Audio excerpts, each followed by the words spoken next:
Often I'm being asked when photographing buildings for nighttime shots.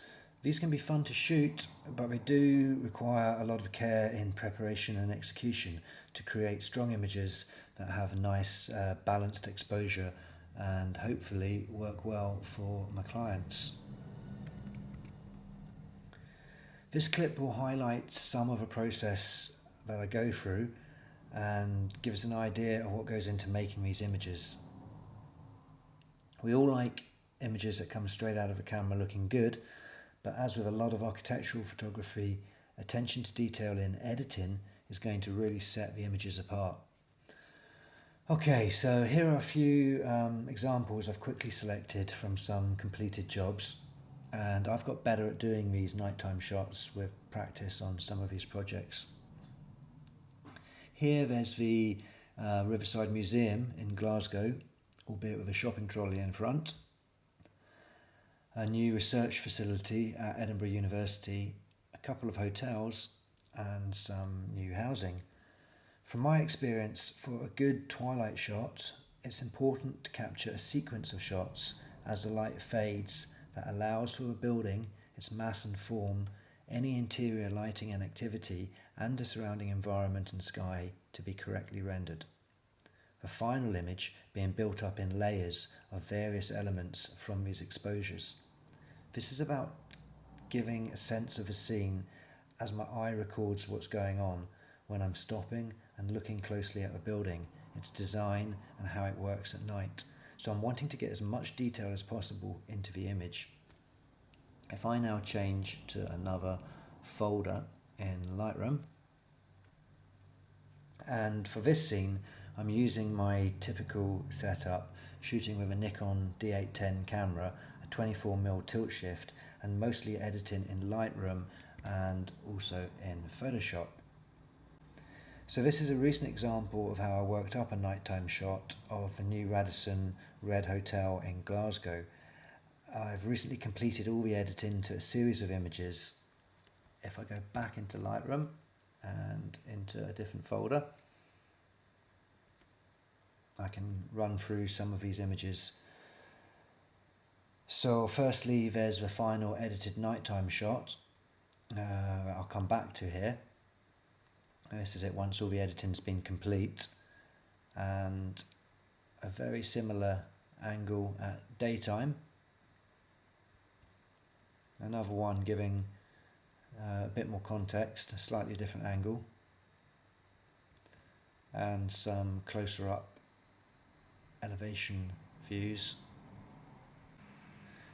Now if I go into another folder, you can see here that there's 6 or 7 images I've selected, different frames that I've decided to work with, having done an initial edit for a much larger selection of shots. Okay, so if I begin in Photoshop here, I'm starting with this frame, which is my base layer. I've called it Hotel Base, and it's the only layer that's currently switched on. And I've exposed this generally best for a building overall. The material on this hotel is an interesting type of cladding that changes colour depending on the angle of light and from where you're standing. But here, as it's not yet totally dark, there's still some ambient light and a touch of daylight still remains in place. And with this exposure, this was working quite well for the main elevation and facade of the building here. A lot of things aren't working quite as I would like. The street lamp is very distracting with all that glare, and the little building in the corner here is quite underexposed. So I'm using a tilt shift lens, so there's room for more sky and foreground in the image. And in the layers here, if I turn on Sky Wrap 1, you can see straight away that I'm getting a much nicer tonal balance between the sky and the building, and the colour balance is better too. If I isolate this layer by alt-clicking on it, you can see that the layer also contains some of the ground level of a building and the lights from a building in the distance. And this just gives a little bit more vibrancy to the scene.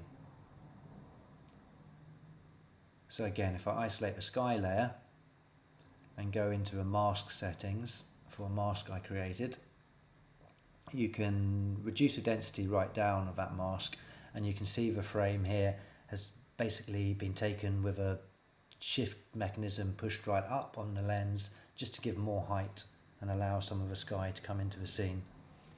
And if I put the mask back in place, you can see that I'm mainly editing and controlling my layers using simple masks and erasing or adding sections of the layers with paintbrushes, which I can adjust to suit. And I'll show you this here. If I take a black paintbrush, I can effectively increase the size of a mask and take areas out of a layer. I'll undo that. Or alternatively, using a white mask, a white paintbrush, I can effectively decrease the size of the mask and add more information into the layer. Obviously I can go to the brush settings and adjust the size or hardness of a brush as I'd like, which can allow me to work more quickly in larger areas or to have more control over the selection.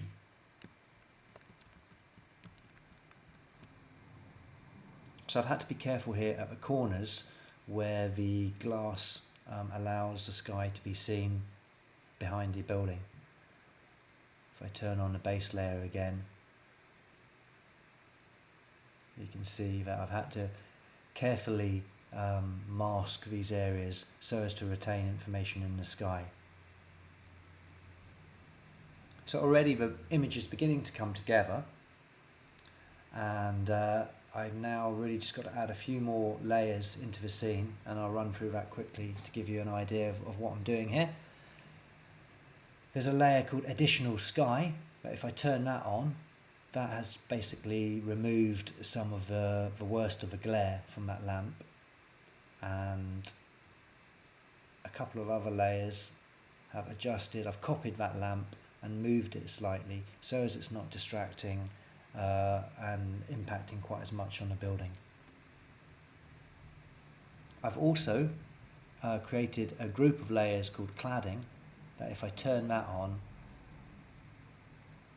I think I've got all the individual layers switched off. If I turn on all those layers within that group, you can see that it's taken the worst of the glare off the building.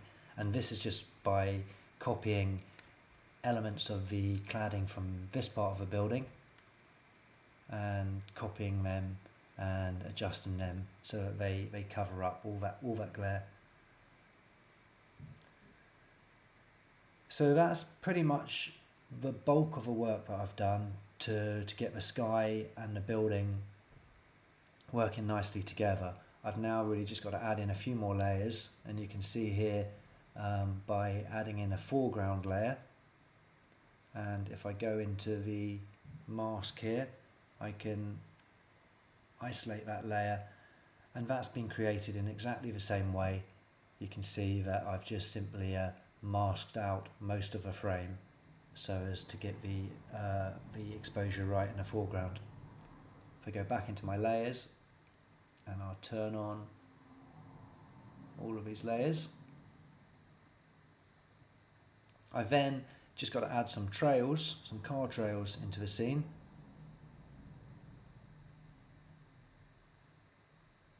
And these layers called accent and lights to window side, which just bring a little bit of lighting, internal lighting, into the elevation.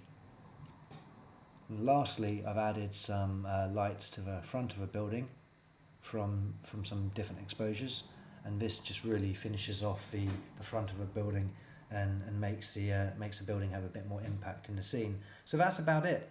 It's quite a bit of work for one image, but it's all necessary to get a good twilight image that works well, I think.